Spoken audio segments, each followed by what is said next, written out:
बिस्मिल्लाहिर्रहमानिर्रहीम। अस्सलाम वालेकुम दोस्तों, मैं आपको आपके अपने यूट्यूब चैनल हिकमत और अमलियात में खुशामदीद कहता हूं। दोस्तों, आज मैं एक नुस्खे के साथ हाज़िर हुआ। ये नुस्खा दिमागी मरीज़, दिमाग में कोई भी बीमारी हो, दिमागी कमज़ोरी, सर दर्द, इंशाल्लाह ये नुस्खा आजमाएं, आपको बहुत ज़्यादा फ़ायदा होगा। और मेरी आपसे गुजारिश है कि मेरे चैनल को सब्सक्राइब करें और बेल के बटन को दबाएं ताकि आने वाली वीडियो आप तक पहुंच सके। आइए चलते हैं वीडियो की तरफ और आपको बताते हैं ये नुस्खा किस तरह बनना है और आपने किस तरह इस्तेमाल करना है।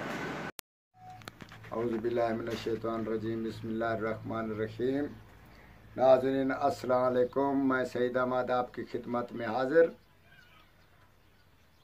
आज हम आपको एक ऐसा नुस्खा बता रहे हैं, ये बच्चों में, बुज़ुर्गों में, बड़ों में, छोटों में जिसकी दिमाग की कमज़ोरी है, नसियान की बीमारी है, भूल जाने की बीमारी है, आँखों में दीद की कमी है, सर में दर्द होता है या इस तरह की सर की बीमारियों के लिए अक्सर है, या बाल झड़ रहे हैं या बच्चों को सबक याद नहीं आ रहा, तो इसी हिसाब का एक नुस्खा है हम आपको बता रहे हैं। बहुत ही माकूल और बहुत तजर्बेकार बेहतरीन नुस्खा आपकी खिदमत पे पेश कर रहे हैं।